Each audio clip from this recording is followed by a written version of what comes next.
Let's take his Vegas virginity. Who is your bread and butter customer? It is a person for whom gaming is an important part of their leisure activity. These are folks who tend to be 45 years of age and older, who have enough time and resource to devote to gaming as an important part of their leisure activity, and who have enough money that their spend per visit is above, say, $500 or $1,000 a day.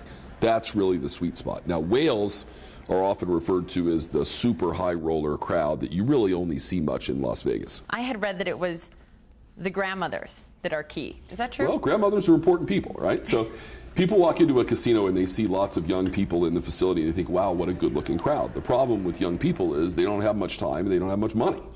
So while they look great in the casino, they're not a very economically attractive audience to serve. And if you look at a lot of the casinos that have really struggled over the years, many times it's because they've catered their services to that group. In 2007, 84% of visitors to Las Vegas gambled.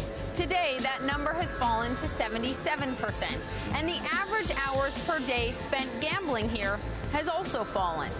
You're playing to a new consumer, aren't you? Yes, absolutely correct. You know, the Generation X and Y have discovered Las Vegas like their parents before them. And so they're coming for things like nightclubs and for restaurants and for pools. And we hope and believe that this new link and the high roller wheel that we're building is going to be a great attraction for them. There's a lot else to do besides gambling. You can go to a show, you can walk around the hotels, the pools. I'd have to say the pool. I like the people watch. Definitely the nightlife, the clubs, the gambling, the party scene. Can you make as much money off those people if they're not at those slot machines or at the tables? Well, absolutely you can, because it's just how they spend their budget, so to speak. So most, people think of high rollers bringing lots and lots of money, but most of the people that come to Las Vegas come with a few $100s or perhaps a few $1,000s, and that's the same thing we found for the non-gaming tourists. They're just spending it in different buckets, so to speak. Look at slot machines today versus 10, 15 years ago. Is casino gaming on the floor going to look different? Well, it's already beginning to look different, and it's really quite exciting. I'll give you two examples. So people who play video games like what are called episodic games, and that means that you play and a level of achievement is reached, and when you play again, you start at that heightened level of achievement. So I used to play Pac-Man in my fraternity house, and after you ate a certain number of Pac people, then you got to the next level, and then the next level, and you didn't want to have to start back at zero.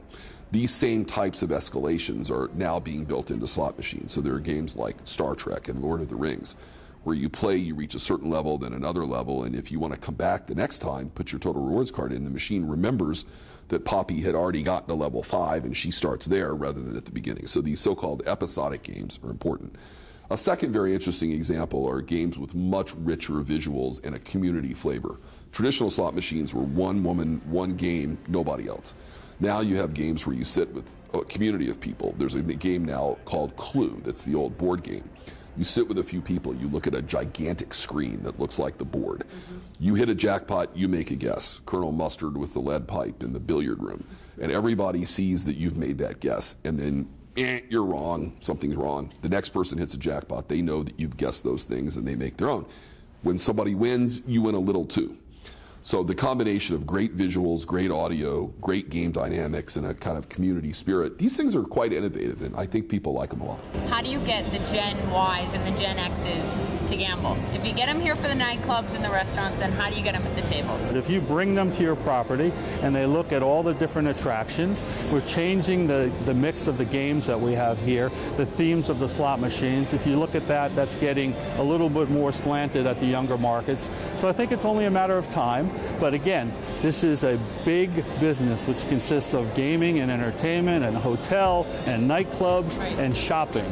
And so all of that is what makes Las Vegas very, very viable, I think, going on into the future.